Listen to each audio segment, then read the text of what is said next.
اس دربار میں اور میرے دربار میں کیا فرق ہوگا؟ وہ کافر کا دربار ہے، یہ شہنشاہ کائنات کا دربار ہے، رحمت للعالمین کا دربار ہے، ساقی کوثر کا دربار ہے، شافی محشر کا دربار ہے، اللہ کے محبوب کا دربار ہے، آمنہ کے در یتیم کا دربار ہے، فاطمہ الزہرا کے ابا کا دربار ہے۔ اور بلال جلدی کر میرے دربار میں کافر کی بیٹی آئے، میں اس کا بھی پردہ کروں گا۔ یہ تو پہلے بتاؤ کہ تم مسلمان بھی ہو کہ نہیں؟ مسلمان یوں ہوا کرتے، آنکھ مسلمان والی نہیں، زبان مسلمان والی نہیں، ہاتھ مسلمان والا نہیں، دل مسلمان والا نہیں، نیت مسلمان والی نہیں، یہ مسلمانی ہے؟ صحابہ اکرام رضوان اللہ تعالی علیہ مجمعین، اللہ تعالیٰ کی کروڑا رحمتیں نازل ہو حضرات صحابہ اکرام کی قبروں پہ۔ دربار رسالت ہے، سب کہہ دو صلی اللہ علیہ وسلم۔ سبحان اللہ، کتنے خوش نصیب تھے وہ لوگ جو محمد کریم صلی اللہ علیہ وسلم کی مجلس میں بیٹھا کرتے تھے، کانوں میں آواز آتی تھی مصطفیٰ کریم کی، دیدار ہوتا تھا امام الانبیاء کا۔ کتنے خوش نصیب تھے یہ لوگ۔ جنگ سے واپس آئے صحابہ کرام، ایک لڑکی کو پکڑ کے لائے جو لڑنے آئی تھی، کفار کے ساتھ مل کر مسلمانوں کا مقابلہ کرنے آئی۔ میدان جہاد میں سے صحابہ کرام پکڑ کے لائے، قیدی ہے، کافرہ عورت ہے، غیر مسلم ہے، شہنشاہ کائنات حضرت محمد الرسول اللہ صلی اللہ تعالی علیہ وسلم کے دربار میں لا کے بٹھا دیا۔ ننگے سر ہے، ننگے منہ ہے، ننگے ہاتھ پیر ہیں۔ اللہ اکبر۔ کبھی آپ نے سوچا نہیں کہ تو کتنے بڑے نبی کا امتی ہے، کتنے بڑے سردار کا غلام ہے؟ رحمت والی چادر اتار کر فرمائی، او بلال یہ میری چادر لے لے، اس لڑکی کے سر پہ ڈال دے، پردہ کرا دے۔ عرض کیا گیا کسی کافر کی لڑکی ہے، یہودی کی لڑکی ہے، عیسائی کی لڑکی ہے، غیر مسلم کی لڑکی ہے، میدان جہاد سے گرفتار کر کے لائی گئی، قیدی لڑکی ہے، لڑنے آئی تھی، مارنے آئی تھی، اسلام کی دشمن ہے، دین کی دشمن ہے، قرآن کی دشمن ہے، مذہب کی دشمن ہے، خدا اور اس کے رسول کی دشمن ہے۔ اللہ تعالیٰ کے نبی حضرت محمد کریم صلی اللہ علیہ وسلم نے فرمایا، او لوگوں ٹھیک ہے لڑکی کافر کی ہے، کفر کی حالت میں پلی ہے، کفر پھیلانے آئی ہے، کفر کو بچانے آئی ہے، اسلام کا مقابلہ کرنے آئی ہے، اسلام کو مٹانے کے لیے آئی ہے، پر اے میرے دیوانوں یہ تو بتاؤ اپنے باپ کافر کے دربار میں بھی ننگے سر بیٹھے اور میں کالی کملی والے کے دربار میں بھی ننگی بیٹھے۔ سبحان اللہ۔ پھر اس دربار میں اور میرے دربار میں کیا فرق ہوگا؟ وہ کافر کا دربار ہے، یہ شہنشاہ کائنات کا دربار ہے، رحمت للعالمین کا دربار ہے، ساقی کوثر کا دربار ہے، شافی محشر کا دربار ہے، اللہ کے محبوب کا دربار ہے، آمنہ کے در یتیم کا دربار ہے، فاطمہ الزہرا کے ابا کا دربار ہے۔ اور بلال جلدی کر میرے دربار میں کافر کی بیٹی آئے، میں اس کا بھی پردہ کروں گا۔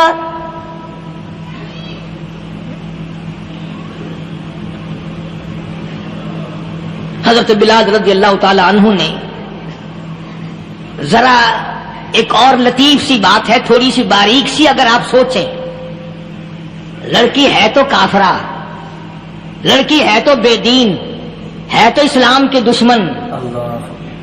میں تو کئی مرتبہ سوچا کرتا ہوں کہ واہ لڑکی تیرا مقدر، ہے تو کافر کی بیٹی، خود بھی کافرہ ہے، مگر مقدر تو دیکھو امام الانبیاء کی چادر سر پہ ڈالے بیٹھی ہے۔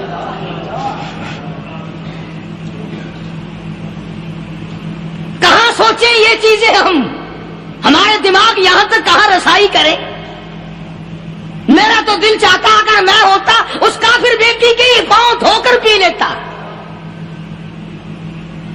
تو ایڈی مقدروں والی، تو اینی خوش نصیب، ابھی ابھی قیدی بن کر آئی، ابھی ابھی ہاتھوں میں ہتکڑی تھی اور ابھی ابھی سر پہ رحمت دو عالم کی رحمت والی چادر ہے۔ اور پھر آپ نے پوچھا اب تو کیا چاہتی ہے؟ کیا چاہتی ہے؟ اللہ اکبر۔ کہنے لگی میرے گھر پہنچا دو. لا الہ الا میں اپنے گھر جانا چاہتی ہوں. 2 نوجوان صحابہ کو بلایا, فرمایا کہ انسانی رشتے کا تقاضا ہے. لڑکی نے ہم سے پناہ مانگی اور اپنے گھر جانا چاہتی ہے, ہم نے اس کو معاف کر دیا, جاؤ گھر چھوڑاؤ. اب گھر پہنچانے کا مطلب یہ تو تھا نہیں کہ حسین گائی پہنچا دو, دولت گیٹ پہنچا دو, خدا جانے کتنی دور گھر ہوگا. لڑنے جو آئی تھی. یوں لکھا ہے علماء اکرام نے, ذرا توجہ کریں. اور سچی بات تو یہ ہے, اپنے دامن میں بھی ہاتھ مار کے دیکھو کہ ہم کیسے ہیں. محمد الرسول اللہ صلی اللہ علیہ وسلم کے 2 جوان دیوانے ساتھ ساتھ اس کے چلتے ہیں, ایک ادھر چل رہا ہے ایک ادھر چل رہا ہے. جنگل کا راستہ ہے, رات بھی راستے میں آئی ہے. نوجوان لڑکی کا بیان ہے, اپنے بھائی کو جا کے کہتی ہے یہ 2 نوجوان میری ساتھ راستہ چلتے آئے, میری ساتھ سفر طے کرتے آئے, پر اے میرے بھائی جان, رب کائنات کی قسم مجھے تو یوں معلوم ہوتا تھا دونوں اندھے چل رہے. مجال ہے میری طرف نظر اٹھائی ہو. یہاں تو رکشے والے کا داؤ لگ جائے وہ بعد نہیں آتا, ٹانگے والے کا داؤ لگ جائے وہ بعد نہیں آتا, اور پیر صاحب تو اپنے یہاں سے خشک جانے کیسے دیں گے؟ کیوں جانے دیں؟ کیا مطلب؟ یہ شرافت ہے, یہ دین ہے, یہ اسلام ہے. مسلمان کی بیٹی کی عزت پہ ڈاکے ڈالنا, خدا کی قسم اگر اسلام کی حکومت ہو اور جس نبی کا تو نام لے کر جنت میں جانا چاہتا ہے, اگر نبی کا قانون زندہ ہو, قرآن کا قانون عدالت میں ہو, آنکھیں نکال دی جائیں. بے غیرت قوم, بے حیا اور بے شرم قوم. شرم نہیں آتی کہ زندگی کس طرح بسر ہوتی ہے. یہ کافروں کی بیٹیاں ہیں, یہ کسی یہودی کی بیٹیاں ہیں. چکلے چل رہے ہیں, بدماشی کے اڈے چل رہے ہیں, سب کو پتا ہے, افسروں کو پتا ہے, چھوٹے بڑوں لیڈروں کو پتا ہے. کون روکے, کس لیے روکے؟ سبحان اللہ. پھر یاد رکھو بات محمد کریم صلی اللہ علیہ وسلم کی, فرمایا جس ملک میں جس شہر میں زنا ہوگا, اللہ کے نبی نے فرمایا وہ جس دن برباد ہوگا آواز بھی نہیں آئے گی.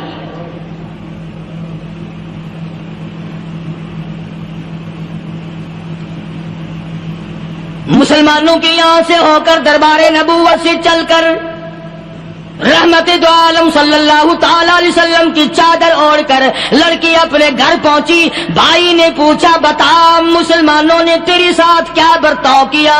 مسلمان تجھے پکڑ کے لے گئے تھے, اتنی خوبصورت ہے تو, ایسی حسینہ ہے, شباب تیرا, حسن تیرا, جمال تیرا, شکل و صورت نرالی, نقش نرالے, آنکھیں تیری نرالی, چہرہ تیرا نرالا, لب تیرے نرالے, قد و قامت تیری نرالی, حسن تیرا شان والا, جوانی شباب ہے, بتا مسلمانوں نے تیرے ساتھ کیا گزری؟ رونے لگی اور کہنے لگی تو میرا ماجایا بھائی ہے, پر میں کیا بتاؤں, زمین و آسمان کے مالک کی قسم, سمندروں کے پیدا کرنے والے کی قسم, درختوں کی پتی پیدا کرنے والے کی قسم, ان پہاڑوں اور زمین کے ذرات کو پیدا کرنے والے کی قسم, جو میری عزت کی حفاظت محمد کے غلاموں نے کی ہے, وہ تو ماجایا بھائی بھی نہیں کر سکتا.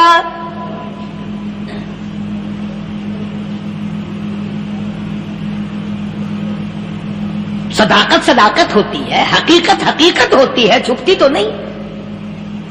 کاغذ کے پھولوں سے خوشبو کیسے آئے گی؟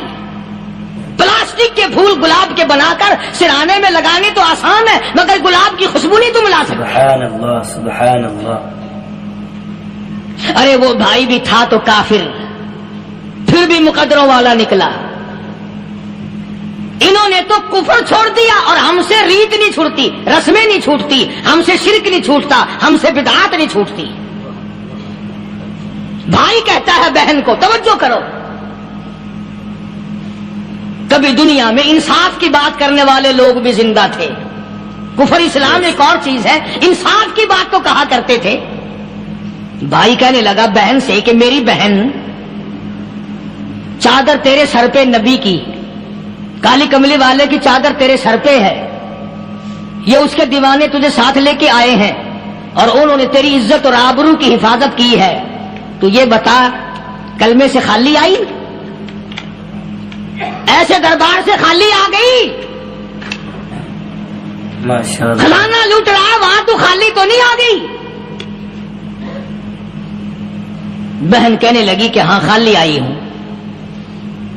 مطلب یہ کہ میں نے کلمہ نہیں پڑھا، ایمان قبول نہیں کیا، دین قبول نہیں کیا، اسلام اور اس کا مذہب میں نے قبول نہیں کیا۔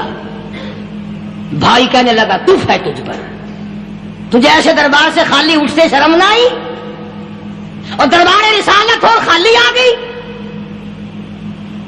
کیا بات کہی ہے عورت نے، سبحان اللہ، اللہ اکبر۔ کہنے لگی 2 وجہ سے میں نے کلمہ نہیں پڑھا، دل میرا چاہ رہا تھا، اندر میرا کہتا تھا کہ جب میرے سر پہ یہ چادر آئی میرا تو دل چاہتا تھا کہ لپٹ جاؤں قدموں سے آقا کے۔ بھائی میرا دل چاہتا تھا میں کھڑی ہو جاؤں دربار میں اور یوں کہوں میرا دل ہو تیرا گھر ہو، میرا دل ہو تیرا گھر ہو، تیرا در ہو میرا سر ہو۔ تمنا مختصر سی ہے مگر تمہید طولانی۔ میں نے کلمہ 2 وجہ سے نہیں پڑھا۔ پہلی وجہ تو یہ کہ جب تو سنتا، تجھ تک یہ بات پہنچتی کہ میری بہن نے کلمہ پڑھ لیا، تو شاید تیرے دماغ میں یہ بات نہ آ جائے کہ میری بہن سے مسلمانوں نے زبردستی کلمہ پڑھوایا ہوگا، اس لیے میں نے نہیں پڑھا۔ تیرے دماغ میں یہ بات نہ آئے کہ مسلمانوں نے مجبور کر کے، قیدی بنا کر کے جو لے گئے تھے، مجبور کر کے کلمہ پڑھایا اور میری بہن نے ڈر کے مارے کلمہ پڑھا۔ کلمہ پڑھنے کا پختہ پروگرام ہے، مزہ تو اب آئے گا نا، یہاں سے آزاد ہو کر جاؤں گی۔ اور دوسری بات اس نے اور پتے کی کہی، کہنے لگی بھائی میں نے کلمہ اس لیے بھی نہیں پڑھا کہ بہن جنت میں جائے بھائی دوزخ میں جائے،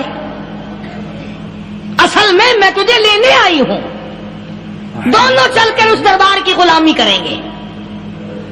میں نے یہ خوف کھایا کہ میرا بھائی غصے میں آ کر کفر پر اور مضبوط نہ ہو جائے، اس لیے مجھے آنے کی کوئی ضرورت نہیں تھی۔ اور کہنے لگی او میرے بھائی وہ دربار کوئی واپس آنے کا تھوڑا ہی ہے، وہاں تو جو گیا قربان ہو گیا، جو گیا قربان ہو گیا۔ چلو چلتے ہیں دونوں بہن بھائی آ کر حضور اکرم صلی اللہ علیہ وسلم کے ہاتھ پہ کلمہ پڑھ کر مسلمان بن جاتے ہیں۔ وہ نبی کی ایک بات دیکھ کر کلمہ پڑھ کر مسلمان بن گئے۔ ہمارے سامنے لاکھوں حدیثیں، ہزاروں قرآن کی آیتیں ہیں، پر ہم آج تک مسلمان نہ بنے۔ اللہ اللہ، جب مرضی آئی نماز پڑھ لی، جب مرضی آئی زکات دے دی، جب مرضی آئی قرآن پڑھ لیا، جب مرضی آئی دین ایمان کر لیا، مرضی آئی چوری کر لی، مرضی آئی ٹھگی مار لی۔ اس کا نام دین نہیں ہے، اس کا نام ٹھگی اور فریب ہے۔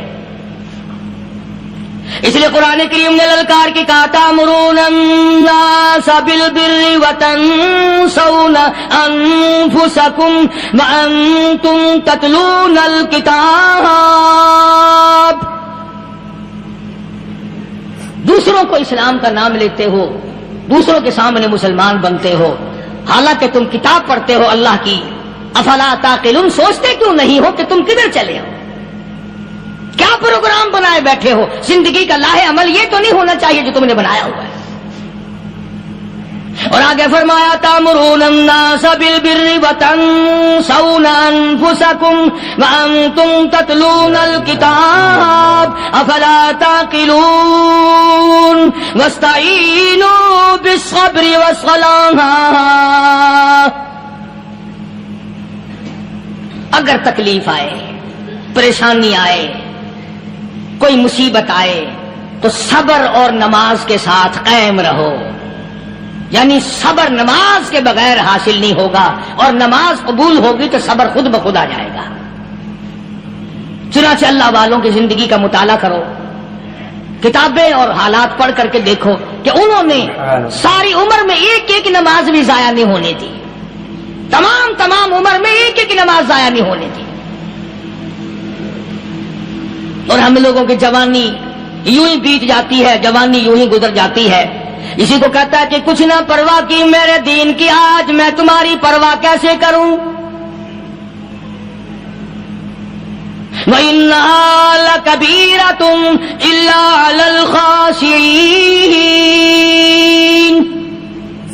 اللہ پاک خود فرماتے ہیں کہ نماز بھاری نہیں، نماز مشکل نہیں، نماز پڑھنا کوئی تکلیف نہیں، مگر ان لوگوں کے لیے، ان لوگوں پہ کوئی مشکل نہیں جو اللہ سے ڈرنے والے ہیں، اللہ کے خوف کو دل میں بسانے والے ہیں، جن کا یقین ہے کہ موت آئے گی اور اللہ کے یہاں جا کر کے میں نے منہ دکھانا ہے، ایک دن قبر میں جانا ہے، حشر نشر نے بھی آنا ہے، قیامت نے بھی آنا ہے، جس کا ان تمام چیزوں پہ یقین ہے۔ اللہ فرماتے ہیں الا علی الخاشعین، ڈرنے والے کے لیے تو کوئی چیز نہیں، اور جو نہیں ڈرتا اس کے لیے تو پہاڑ ہے نماز پڑھنا۔ صحابہ کرام نے تو ایسی ایسی نمازیں پڑھی۔ صحابی ہے مدنی کریم صلی اللہ علیہ وسلم کا، اپنے باغ میں نماز پڑھ رہا ہے، گنجان باغ ہے کھجوروں کا، کھجوروں کا باغ پکا کھڑا ہے، صحابی نماز پڑھ رہا ہے، ایک پرندہ کبھی ادھر سے آتا ہے کبھی ادھر جاتا ہے، گنجان باغ ہے، وہ نکلنا چاہتا ہے، پرندے کو راستہ نہیں ملتا، تو دوران نماز صحابی کی نظر پرندے پہ لگ گئی، دوران نماز صحابی کی نظر، وہ پھڑک پھڑک جو کرتا تھا نا کبھی ادھر کبھی ادھر، صحابی کی نظر پرندے پہ لگ گئی، نماز میں بھول گیا۔ بس اتنی سی بات ہوئی، آیا دربار رسالت میں اور کہنے لگا یا رسول اللہ وہ سارا باغ لے کر اسلام میں وقف کر لو، جس باغ کی وجہ سے میری نماز خراب ہو جائے میں وہ باغ ہی نہیں رکھتا۔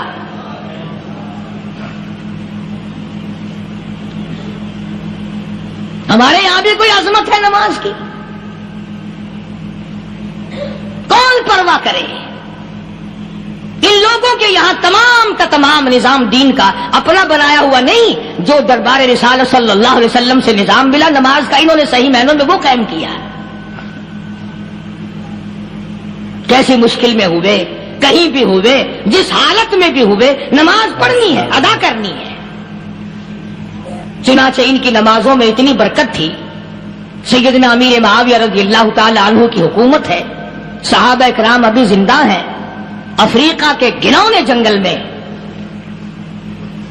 بہت بڑے صحرا میں چھاونی بنانے کا پروگرام بنایا، بڑے جنگل ہیں، بڑے درخت ہیں، بڑی بھیڑ بھاڑ ہے، بڑے جانور ہیں، شیر ہیں، چیتے ہیں، گھگیاڑ ہیں، بڑے بڑے موذی جانور ہیں۔ تو اس علاقے کے لوگوں نے بتایا کہ تم مار کھاؤ گے، یہاں تو بڑے بڑے جانور تمہیں کھا جائیں گے، تم یہ کیا سوچ کر آئے ہو؟ تمہیں یہ نہیں چھوڑیں گے، جانور کھا جائیں گے، تمہیں یہاں چھوڑی بناؤ گے؟ صحابہ کہنے لگے نہیں ہمارے پاس ہتھیار ہے۔ کمانڈر کہنے لگا، ایک صحابی تھا حضور اکرم صلی اللہ علیہ وسلم کے زمانے کا دیدار کرنے والا، بڑا دیوانہ پروانہ، کمانڈر نے اسے حکم دیا تو 2 وضو کر، 2 رکعت نماز ادا کر، اور 2 رکعت نماز ادا کرنے کے بعد درخت پہ چڑھ جا، اور درخت پہ چڑھ کر یہ آواز لگا، او جنگل کے ہاتھیوں، او جنگل کے بھگیاڑوں، او جنگل کے شیروں، او جنگل کے موذی جانوروں، اور ناگ وٹھوؤں، اور سانپ بیچھوں، اور فلاں جانوروں، اور فلاں جانوروں، ہم غلام ہیں محمد عربی صلی اللہ تعالی علیہ وسلم کے، اور میں تمہیں حکم دیتا ہوں 24 گھنٹے کی اجازت ہے، 24 گھنٹے کے اندر اندر تمام جنگل خالی مانگتا ہوں۔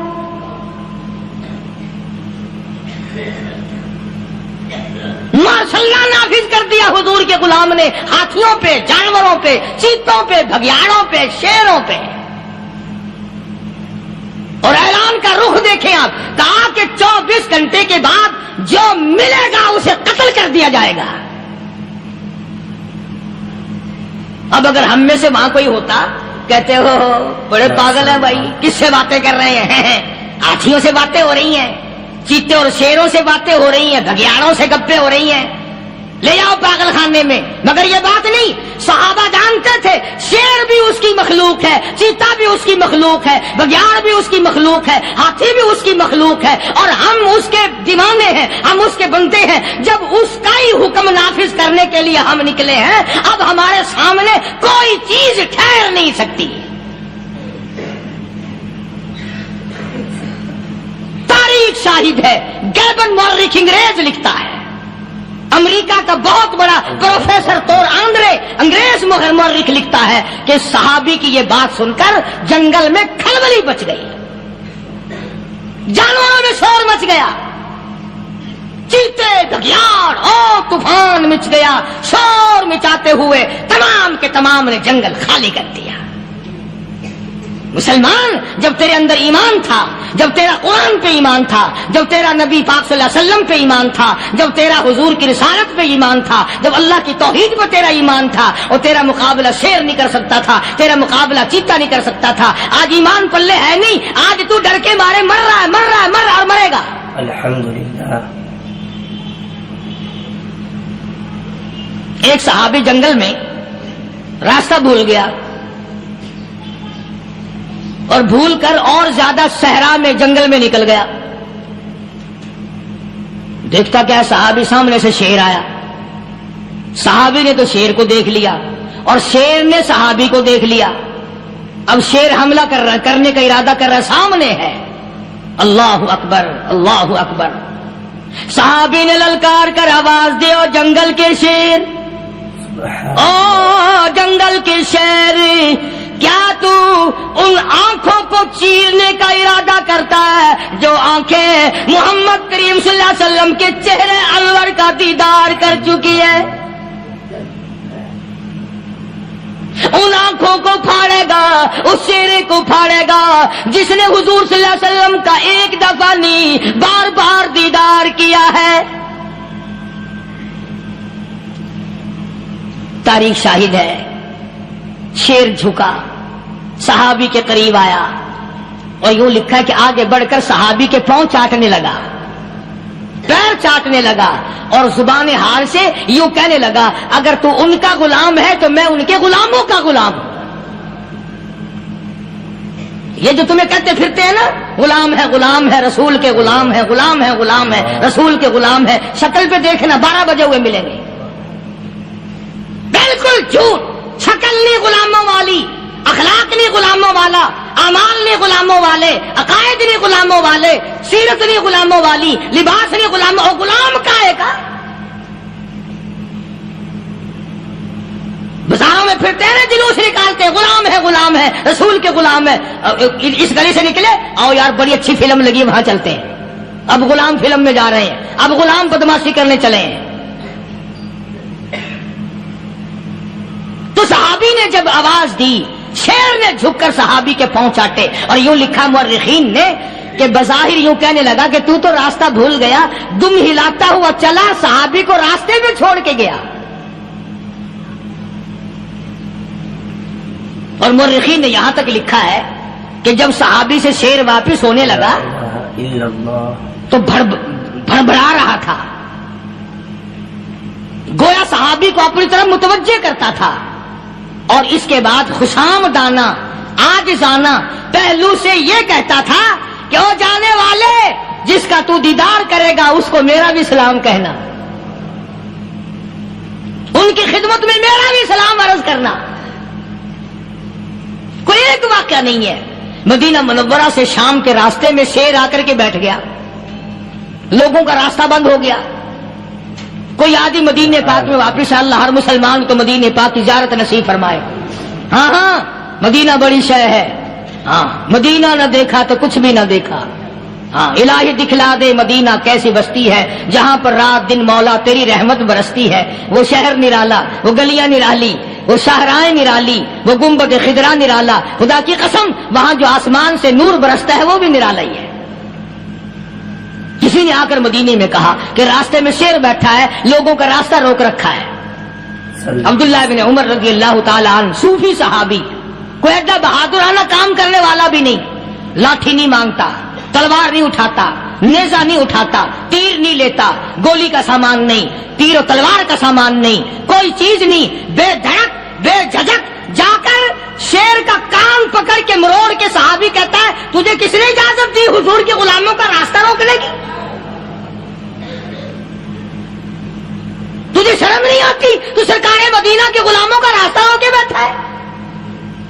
تاریخ شاہد ہے، دم ہلاتا ہوا جنگل کو بھاگ گیا۔ اور آج اولاد ہمارے کہنے کی نہیں، شیروں کو تو کیا منائیں گے، اولاد نہیں مانتی، بیوی نہیں مانتی، کچھ اپنا بھی قصور مانو نا، کچھ گڑبڑ ہے نا اندر۔ اختر شیرانی نے بڑی عجیب بات کہی، اسی کو کہتا کہ یہ عذر امتحان ہے، جذبہ دل کیسا نکل آیا، یہ عذر امتحان ہے، جذبہ دل کیسا نکل آیا، میں الزام ان کو دیتا تھا، قصور اپنا نکل آیا۔ گریبان میں جا کر دیکھو، ٹٹول کر کے دیکھو، اپنی نیتوں کو ہاتھ مار کے دیکھو، اپنے عقیدے کو ٹٹول کے دیکھو، اپنے ایمان کو تلاش کر کے دیکھو، اپنی نظروں سے پوچھو، اپنی زبان سے پوچھو، اپنے پیٹ سے پوچھو، تیرے اندر کیسی روزی جا رہی ہے؟ کیوں کر ہم کامیابی سے ہمکنار ہوں؟ یہ خلقت پھر ہمارے لیے غیر کیوں نہ بنے؟ یہ سارا جہان ہمارا دشمن کیوں نہ بنے؟ صحابہ تو ایسے بے دھڑک تھے، کسی شہنشاہ کی پرواہ نہیں کیا کرتے تھے، کسی شہنشاہ کی پرواہ اللہ والے نہیں کرتے تھے۔ تم تو بڑے پیروں کو ماننے والوں، پر جو میں بات بتاؤں گا پیر کی وہ نہیں مانو گے۔ مجدد الفسانی سرہندی سب کہہ دو رحمت اللہ علیہ، نقشبندی خاندان کے سربراہ ہیں، بہت بڑے بزرگ ہیں، پکڑ کر کے لے گئے حکومت والے، بادشاہ کو سجدہ کرانا ہے، بادشاہ کو سجدہ کرانا ہے۔ وہ کاہے کا سجدہ کرتے تھے؟ وہ کسی سے ڈرتے ہی نہیں تھے، اللہ والا کسی سے ڈرا ہی نہیں کرتا۔ تو یوں سنا کا انتظام کیا گیا کہ دربار کے قریب جا کر ایک دیوار بناؤ، اس میں ایک چھوٹی سا روشن دان دریچہ موری لگاؤ، جس میں سے جھک کر بندہ اندر داخل ہو، تاکہ ایک دفعہ جھک جائے صحیح، یہ پیر، یہ درویش، یہ قلندر، یہ ولی، یہ مولوی جو اکڑا ہوا نہیں، اسے جھکا لو جس طرح سے بھی ہو سکے۔ اب تمہاری نظروں میں تو ہماری کوئی قیمت نہیں، تم جو یہاں جمعہ پڑھنے آتے ہو، تمہارے خیال میں ہماری کوئی قیمت نہیں، وضو کیا، سنتیں پڑھی، جمعہ پڑھایا، بس ہمیں نہ کوئی جانتا ہے نہ کوئی پہچانتا ہے۔ تم کیا جانو کہ صوبائی ہوم ڈپارٹمنٹ میں ہمارے تذکرے، مرکز گورنمنٹ میں ہمارے تذکرے، کون سیدھا چل رہا ہے، کون الٹا چل رہا ہے، کون ہمارے لیے خطرناک ہے، اور تمہیں کیا پتا؟ ہمیں تو لوگ ڈبل سٹار لکھتے ہیں۔ مجدد الفسانی سرہندی رحمت اللہ علیہ کے لیے کھڑکی بنائی گئی، جھک کر داخل ہوگا، اسی بہانے سے جھک جائے گا۔ مگر اللہ والوں کو عقل اللہ ہی عطا کرتا ہے۔ جب وہاں گئے نا، انہوں نے کہا جی اس میں سے داخل ہو کے اندر چلنا ہے۔ مجدد صاحب نے پہلے دونوں پیر داخل کیے، بجائے یوں جھک کر داخل ہونے کے یوں لمبے ہو کے داخل ہو گئے، پیر اندر پہلے داخل کر لیے، یعنی اور بے ادبی کی کہ پیر پہلے لگے، میرے پاؤں ہے تیرا سر ہے، لاؤ ملاقات کر۔ اللہ والا جھکا ہی نہیں، پر اس اللہ والے کو یہ پتا نہیں تھا کہ میں تو زندہ کے سامنے نہیں جھکتا، یہ مرووں کے سامنے جھکتے پھریں گے لوگ۔ انہیں یہ پتا نہیں تھا کہ یہ قبروں کی مٹی چاٹتے پھریں گے، یہ رات دن شرک کی لعنت میں گرفتار ہو کر کے مریں گے۔ لگے ہوئے ہیں میلے، بھر بھر کے خلقت جا رہی ہے، پھوڑے پھنسی کا علاج ہوگا، بیماریوں کا علاج ہوگا، پانی چشمے کا پی آؤ، پانی چشمے کا پی آؤ۔ مخدوم رشید کے علاقے کے سارے سال اس کھڈے میں لوگ ہگتے ہیں، اور انشاءاللہ یہ اس مہینے میں جا کر وہ گو کا ملا ہوا تبرک پی کے آتے ہیں، بڑا بہترین تبرک ہے وہ۔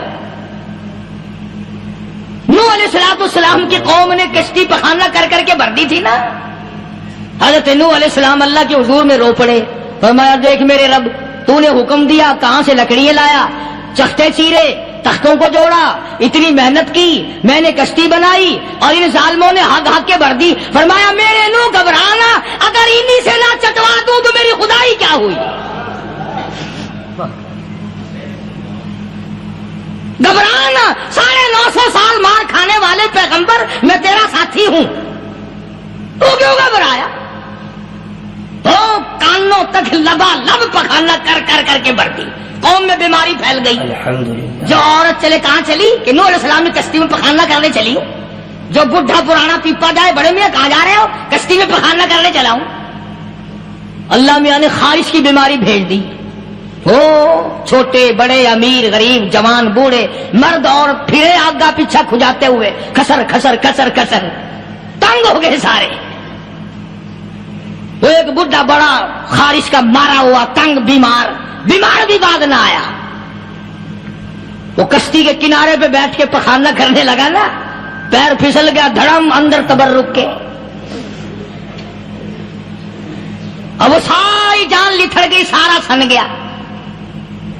باہر آ کے پانی پونی سے صاف کیا, وہ جہاں جہاں گندگی لگی تھی نا وہ خارش ہی ختم ہو گئی. چڑھ گیا درخت پہ کہنے لگا آؤ خارش کی دوا مل گئی,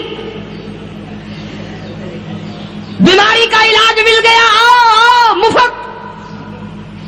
آ گئی دنیا بیماری میں, اور کیا چاہیے. بھاگی بھاگی خلق. انہوں نے کہا ہے, انہوں نے کہا بظاہر دیکھنے میں یہ گند ہے, یہ کھاج کی دوا ہے, من لو اٹھا کے. لب بھر بھر کے لوگ. حدیث میں آتا ہے, ارشاد ہے مدنی کریم صلی اللہ علیہ وسلم کا کہ بعض لوگ اللہ کی زمین پہ چلتے ہیں, بعض لوگ اللہ کی زمین پہ چلتے ہیں اور زمین اللہ سے یہ اجازت مانگتی ہے, پروردگار اگر اجازت ہو میں اس کو نگل جاؤں, میں نہیں چاہتی کہ اس کے منحوس قدم مجھ پہ پڑتے رہیں, اجازت ملے میں اس کو لقمہ بنا کر کے نگل جاؤں, اس کو زمین کی تہ میں لے آؤں. اور ایک اور ارشاد ہے حضور کریم صلی اللہ علیہ وسلم کا, یوں فرمایا کہ جب قوم کے اندر 3 چیزیں ہو جائیں, جب کسی قوم میں 3 عادتیں 3 خصلتیں 3 برائیاں پیدا ہو جائیں تو سرکار مدینہ صلی اللہ علیہ وسلم نے فرمایا وہ قوم پھر زمین کے اوپر بسنے کے لائق نہیں رہتی, اس قوم کو زمین کے اندر غرق ہو جانا چاہیے.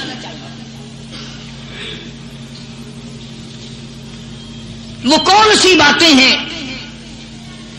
ارشاد فرمایا محمد عربی صلی اللہ علیہ وسلم نے کہ پہلی بات تو ان کی یہ ہے کہ جب قوم کے امیر لوگ, غنی لوگ, مالدار لوگ بخیل ہو جائیں, اللہ تعالیٰ نے جو ان کو سرمایہ دیا ہے, رب العالمین نے جو ان کو پیسہ اور دولت دی ہے, اس میں کسی غریب کا وہ حصہ ہی نہ رکھے. چنانچہ آج آپ دیکھ لیں فالتو لاکھوں روپیہ لگ جائے گا, لیکن کسی بیوہ کے گھر 1 سیر آٹا دینا, کسی یتیم کے سر پہ ہاتھ پھیرتا ہوا امیر آدمی شرماتا ہے کبھی میرے ہاتھ کی ہتھیلی نہ گھس جائے. حالانکہ ارشاد فرمایا مدنی کریم صلی اللہ تعالی علیہ وسلم نے بعد وقت ایسا قبولیت کا ہوتا ہے جو آدمی یتیم کے سر پہ ہاتھ پھیر دے محبت کے ساتھ, یہ بچہ یتیم ہے, اس کا لاڈ اجڑ گیا, اس کا مان اجڑ گیا, اس کا ابا رخصت ہو گیا, اس کو گود میں بٹھا کر پوچھنے والا چلا گیا بیٹا تو کیا چیز کھاوے گا. حضور کریم صلی اللہ تعالی علیہ وسلم نے فرمایا جب یتیم کے سر پہ آدمی محبت کے ساتھ شفقت کے ساتھ ہاتھ پھیرتا ہے, اللہ پاک یوں فرماتا ہے مجھے اپنی کبریائی کی قسم جتنے بال اس کے ہاتھ کے نیچے آ جاتے ہیں اتنی نیکیاں ہاتھ پھیرنے والے کے نام اعمال میں لکھ دی جاتی ہے.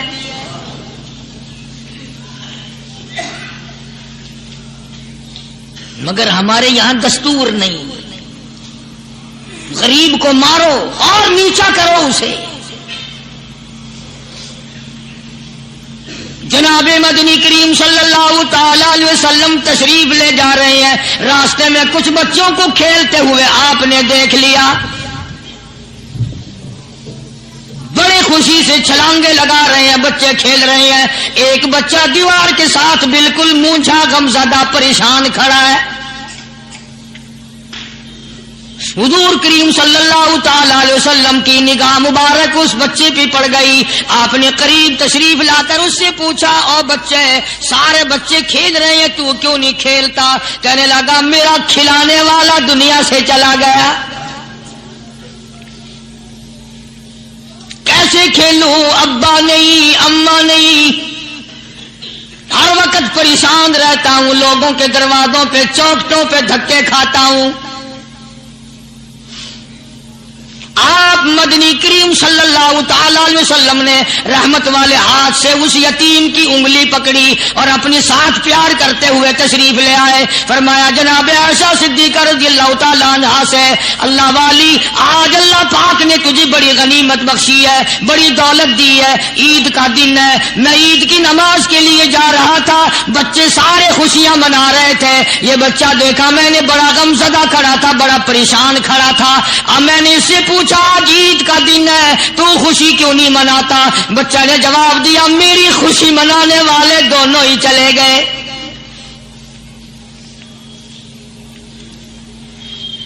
آج اللہ نے یہ موقع بخشا ہے, اسے نہلا دھلا, اس کو نئے کپڑے پہنا, معصوم بچے کے سر پہ ہاتھ پھیرتے ہوئے فرمایا بیٹا گھبرانا, یہ عائشہ صدیقہ تیری اماں ہے, میں محمد الرسول اللہ آج سے تیرا ابا بن گیا ہوں.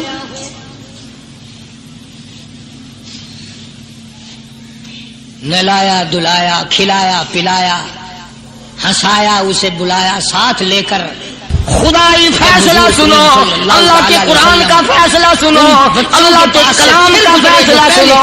جس کا کان میرا کلام سننے کے لیے تیار نہیں, جس کو میرا قرآن سن کے مزہ نہیں آتا, جس کو میرا کلام سن کے حلاوت نہیں آتی, جس کو میرا کلام سن کے لذت نہیں آتی, جس کی روح تازی نہیں ہوتی, جس کو لطف نہیں آتا, جس کو کیف نہیں آتا, کسی کو نہیں آتا, جو میرا قرآن سننے کو تیار نہیں, جو میرا قرآن آنکھوں سے دیکھنے کو تیار نہیں, جو میرا قرآن سننے سمجھنے کے لیے تیار نہیں. خدائی فیصلہ سنو, فرمایا اولئک اپنے بارے میں اطمینان نہ کرے کہ میرا معاملہ ٹھیک ہو گیا. میرا فیصلہ نہیں, کسی پارٹی کا فیصلہ نہیں, کسی فرقے کا نہیں, کسی طبقے کا نہیں, کسی جماعت کا نہیں.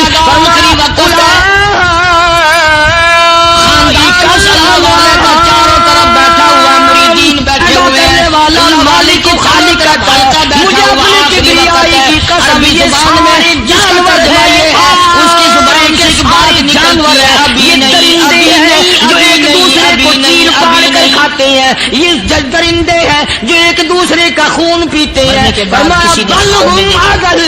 جانوروں سے بھی بدتر. میرے بندو میرا رمضان ہے, میرا قرآن ہے, یہ تمہارے لیے سفارشی بنیں گے. شہر رمضان الذی انزل فیہ القرآن دنیا کو ہدی للناس وبینات من الہدی والفرقان. اور میرے بندو میں نے رمضان میں قرآن مجید کو نازل کیا, اس کو کلام الہی سے مشابہت ہو گئی. اب تیری زبان ہو, میرا کلام ہو, مہینہ رمضان ہو, ادھر میری جنت ہو, تیرے لیے سال پہلے سجا کے رکھ دو. دل کو کیا بن جائے گا؟ فرمایا نفس اور شیطان ہے خنجر در بغل, نفس اور شیطان ہے خنجر در بغل, وار ہونے کو ہے اے غافل سنبھل. آیا دشمن کا وار, 4 نمازیں پڑھی, باقی ساری دنیا کافر نظر آنے لگ جاتی ہے. میں نمازی ہوں, یہ سارے بے ایمان پھرتے ہیں. شیطان پیدا کرتا ہے یہ چیزیں. اگر اللہ نام پہ تھوڑی سی کبھی خیرات کر دی تو بہانے بہانے لوگوں کے سامنے ذکر ہو رہا ہے, اجی آج کل تو ہمارے کاروبار نہیں, ورنہ انشاءاللہ فلاں مسجد جو ہے نا یہ ہم نے بنائی تھی. بہانے بہانے بتانا. اس لیے مجذوب کہتا ہے گھبرایا نہ کر اور اپنے آپ کو اطمینان نہ دلایا کر. کہتا نفس اور شیطان ہے خنجر در بغل, وار ہونے کو ہے اے غافل سنبھل. چلا شیطان کا خنجر, چلا شیطان کا خنجر, لگایا اس نے دو, لگایا اس نے دو. لوگوں کا خیال یہ ہے کہ شیطان صرف وہ, شیطان کے بہکائی میں وہ آدمی آتا ہے جو کسی کو قتل کر دے. لوگوں کے نزدیک صرف زنا کرنا گناہ ہے, قتل کرنا گناہ ہے, چوری کرنا گناہ ہے, ڈاکہ مارنا گناہ ہے, اور چوتھی چیز گناہ ہی کوئی نہیں. حضرت عثمان غنی ذی النورین رضی اللہ تعالی عنہ کی مبارک مجلس ہے. صحابہ کرام کا دور ہے، نبی کا دوہرا داماد، مجلس ہے عثمان ذی النورین کی. ایک آدمی مجلس میں آ کے بیٹھا، حضرت عثمان کی مجلس میں ایک آدمی آ کے بیٹھا تو حضرت عثمان فرماتے ہیں، توجہ، حضرت عثمان فرماتے ہیں، یوں نہیں فرمایا کہ تو نے ایسا کیا ہے، اسے ذلیل نہیں کیا، بلکہ یوں فرمایا لوگوں کو شرم نہیں آتی، لوگ آنکھ کا زنا کر کے میری مجلس میں آ کے بیٹھتے ہیں، لوگ آنکھ کا گناہ کر کے میری مجلس میں آ کے بیٹھتے ہیں. تو دور تھا نا صحابہ کرام کا، فوراً چوٹ کی کسی نے کہ نبی کے بعد وحی آنی شروع ہو گئی. یعنی آپ کو کیسے پتا چل گیا کہ کوئی آدمی غلط نگاہ ڈال کے آیا؟ اس کی رستے میں نظر کہیں غلط پڑی تھی آنے والے کی، آپ کو کیسے پتا چلا؟ یعنی بات کرنے والے کو بھی دیکھو اور پھر چوٹ کرنے والے کو بھی دیکھو.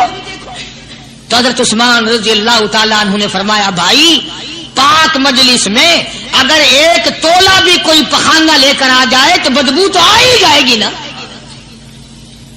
صحابہ کی پاک مجلس میں اگر کوئی آنکھ کا زنا بھی کر کے آیا، فرمایا مجلس کے اندر بدبو پھیل گئی.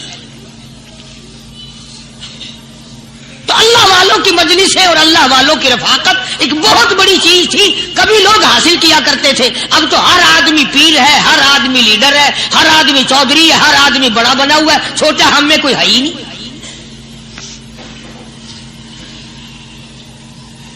اور ان ولیوں کی بھی الگ الگ بیچاروں کی رمزیں ہوتی ہیں.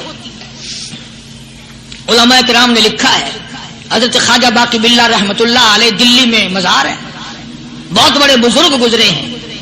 دیکھو میں ذکر خیر کر رہا ہوں نا، کئی لوگ تمہیں نکلتے ہوئے ٹانگے والے، گھوڑے والے، رکشے والے کہتے ہیں قاری علی ولیوں کو نہیں مانتا. میں یہ ذکر خیر ولیوں ہی کا تو کر رہا ہوں. بات صرف اتنی ہے، تمہیں اچھی لگے یہ بری لگے، میں ننگوں کو نہیں مانتا. میرے نزدیک ولی وہ ہے جس کی رگ رس سے، نس نس سے، خون کے قطرے قطرے سے، ہر ادا سے، ہر سنت سے، ہر طریقے سے محمد عربی صلی اللہ علیہ وسلم کی سنت زندہ ہوتا ہو. میں اس کو ولی نہیں مانتا جو کپڑوں سے ننگا پھرتا ہو.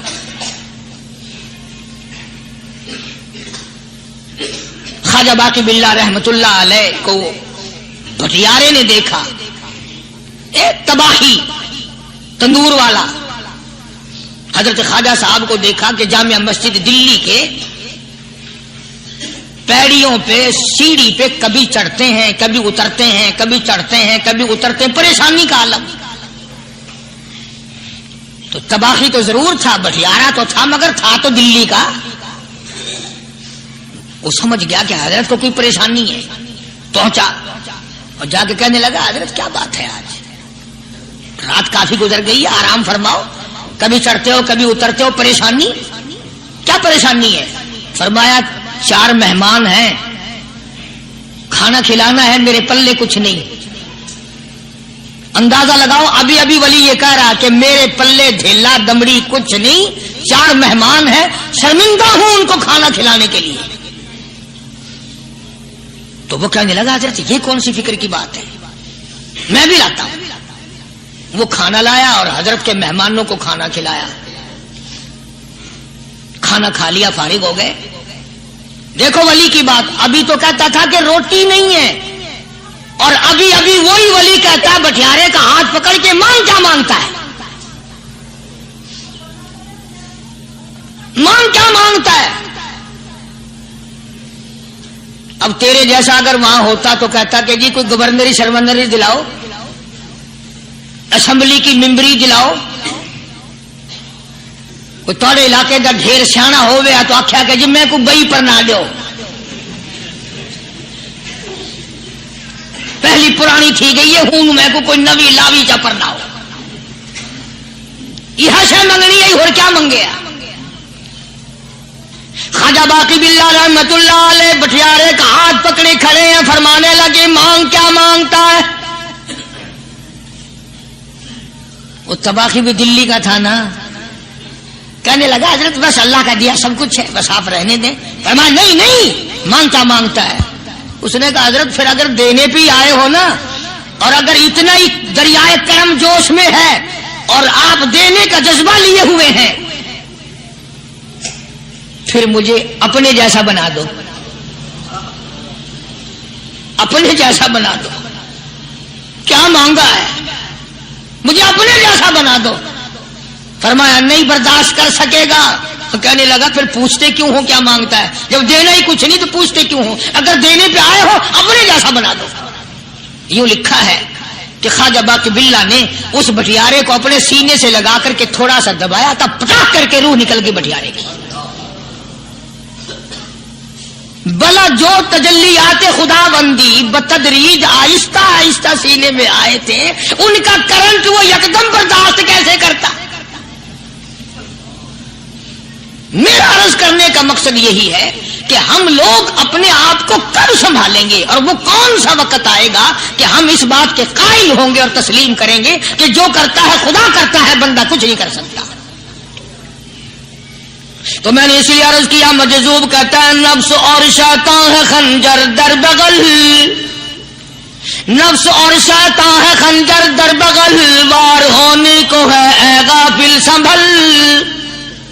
کبھی 4 دن بیٹھ کے اللہ اللہ کر لی، تسبیح پھیر لی، تو دوسروں کو یہ تو دنیا کے دھندے میں پھنسے ہوئے ہیں، میں بہت بڑا ولی ہوں، میں بہت بڑا ابدال ہوں، مجھ سے بڑا تو کوئی نیک ہے ہی نہیں. یہ بہت بڑی مار ہے شیطان کی.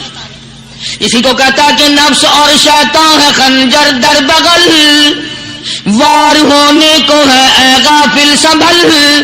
آ نہ جائے دین و ایمان میں خلل، آ نہ جائے دین و ایمان میں خلل، باز آ بدعمل. کچھ تو سوچ، کس کی تو پیداوار ہے؟ کس نے تجھے بنایا؟ کس نے تجھے یہ آنکھیں دی؟ کس نے یہ لب دیے؟ کس نے یہ دل دیا؟ کس نے یہ دماغ دیا؟ کس نے یہ شعور بخشا؟ کس نے یہ ساری چیزیں عطا فرمائی؟ اللہ پاک کی ذات فرماتی ہے او لوگوں، مجھے بھی بڑا دکھ لگتا ہے، مجھے بھی بڑا صدمہ ہوتا ہے، میرا قہر جوش میں آ جاتا ہے جب پیاری شکل بناؤں میں، پیاری صورت بنائی میں نے، پیارا ماتھا سونی شکل بنائی میں نے، جب میری چوکھٹ کے سوا دوسروں کے دروازے پہ جا کے تو ماتھا رکھتا ہے، فرمایا میرا قہر جوش میں آتا ہے تجھے برباد کر دوں.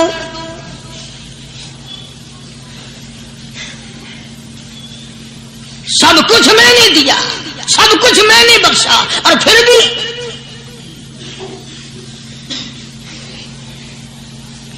شاہ عبد القدوس گنگوہی رحمت اللہ علیہ بہت بڑے بزرگوں میں سے گزرے ہیں،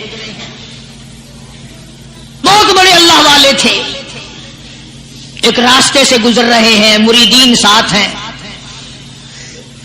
حلقہ ساتھ ہے.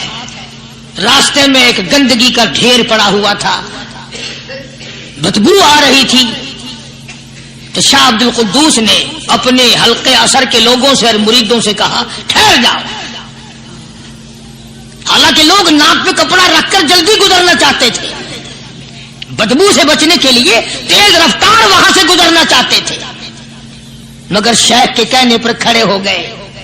شکر ہے تم نہ تم جیسے وہاں مرید بھی نہیں تھے، ورنہ کہتے کہ اے پھٹ گیا شیخ ہے نو تو پتہ ہی نہیں لگتا برائی دا چنگائی دا، گندگی کے پہ کون سا کو کھڑائی کھڑے.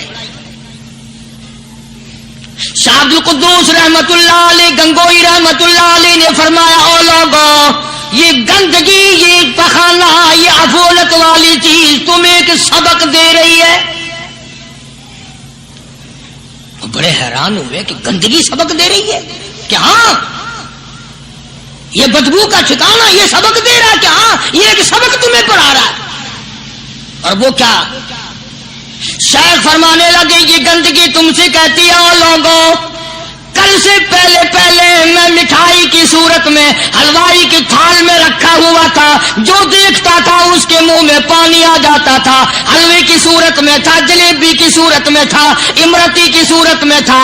اور اے گندگی کا ڈھیر لوگوں تم سے یہ کہتا ہے کل میں فروٹ والے کی ٹوکری میں رکھا ہوا تھا، اناج کی شکل میں تھا، غلے کی شکل میں تھا، پھل کی شکل میں تھا، فروٹ کی شکل میں تھا، مٹھائی کی صورت میں تھا، جو مجھے دیکھتا تھا اس کو میں پیارا لگتا تھا، میری چاہت معلوم ہوتی تھی، میری ضرورت معلوم ہوتی تھی، جو دیکھتا تھا منہ میں پانی آ جاتا تھا۔ او انسان، ایک رات تیرے پیٹ میں جانے کا اتفاق ہوا، او انسان آ دیکھ لے میرا کیا حال بن گیا۔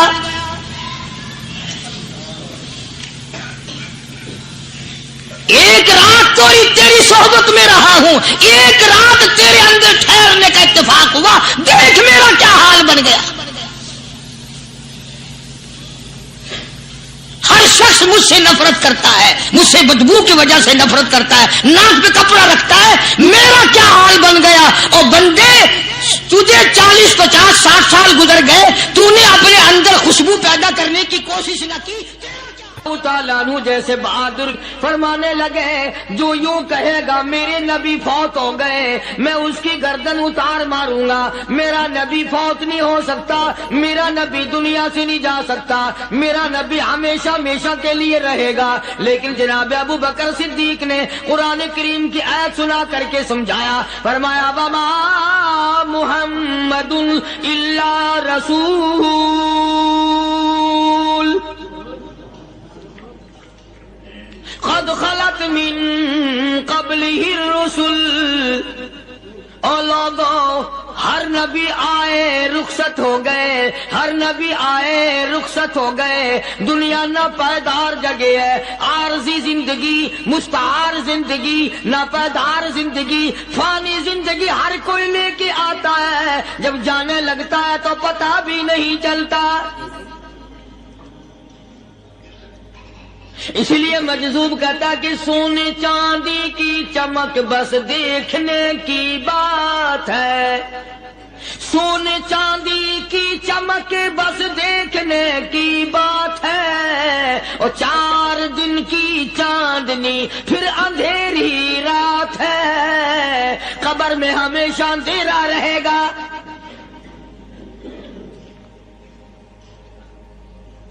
صحابہ اکرام نے وہ صدمہ دیکھا، وہ پریشانی دیکھی، کائنات میں کسی نے نہیں دیکھی۔ کسی نے بیوی کے مرنے کا صدمہ اٹھایا ہوگا، کسی نے جوان بیٹے کی موت کا صدمہ دیکھا ہوگا، کسی نے امی کے مرنے کا صدمہ دیکھا ہوگا، کسی نے ابا کے مرنے کا صدمہ دیکھا ہوگا۔ خدا کی قسم، بلال سے جا کے پوچھو، جب کالی کملی والے کا تجھے دیدار نہ ملا تیرا کیا حال بنا۔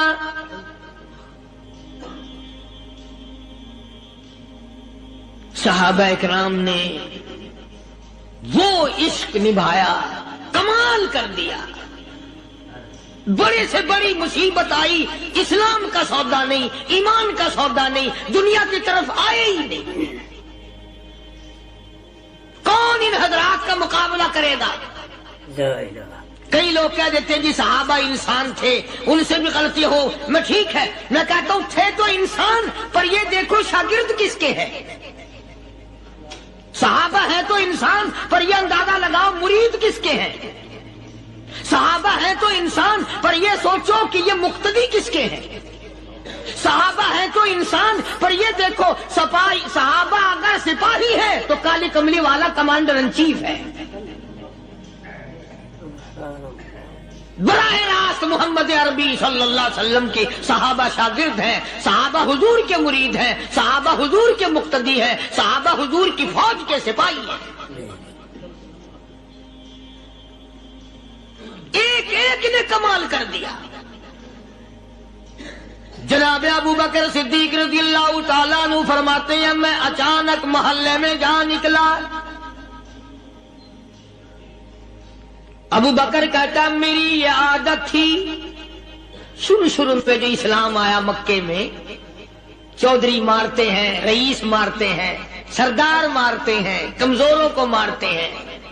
جو کلمہ پڑھتا تھا پہاڑ ٹوٹ جاتے تھے۔ پیر پکڑ کر مکی کی گلیوں میں گھسیٹا جاتا تھا، چمڑا ادھڑ جاتا تھا۔ آج یہ بات کرنا بڑا آسان ہے، تبلیغی ساتھی سفر کرتے ہیں، تکلیف اٹھاتے ہیں، اگر جی جاؤ کافروں کو کلمہ سکھا کے آؤ، اور کلمہ تو تیرے پلے نہیں تو کافروں کو تو پھر پہنچائیں گے نا۔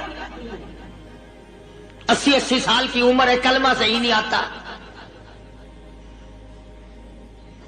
قبر بالکل سر پہ ہے، موت سر پہ ہے، قبر سامنے ہے، پھر بھی کلمہ نہیں آتا۔ اور میں تو کئی مرتبہ کہا کرتا ہوں کہ یہ بھی فکر کیا کرو کہ اس نبی کی ذات پر تم درود پاک پڑھتے ہو صلی اللہ علیہ وسلم، جس کی ذات پہ خود خدا درود بھیجتا ہے، فرشتے بھیجتے ہیں، ہزاروں بار مجھ کو عنبر سے منہ دھو کر کے اگر درود پڑھو تو ڈرنا چاہیے بے ادبی نہ ہو جائے، تو غلط درود پڑھتا ہے نبی کی ذات پہ۔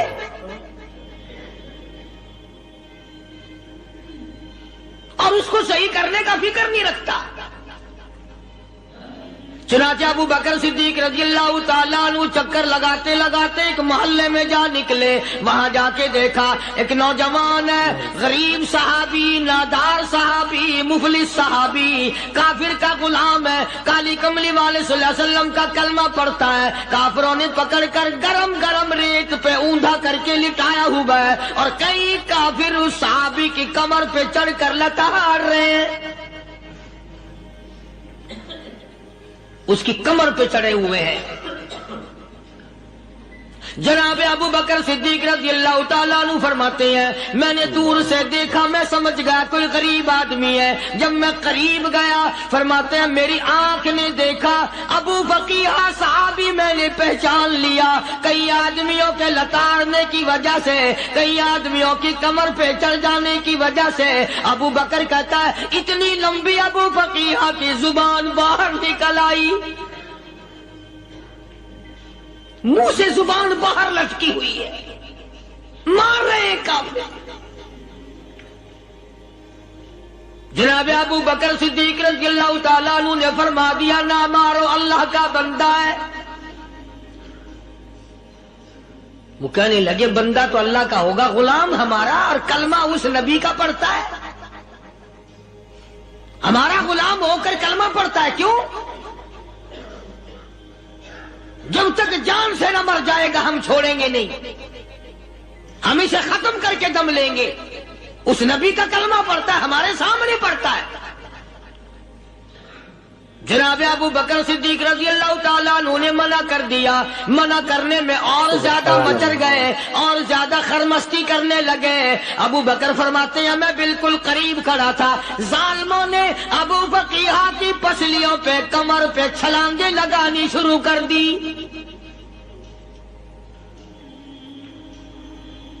جناب صدیق اکبر رضی اللہ تعالیٰ عنہ فرماتے ہیں میں بالکل قریب کھڑا تھا، جب انہوں نے چھلانگیں لگائیں صحابی بے نوا اور مفلس غریب صحابی کی کمر پہ، اچانک میرے کانوں میں کڑاک کڑاک کر کے پسلیاں ٹوٹنے کی آواز آنے لگی۔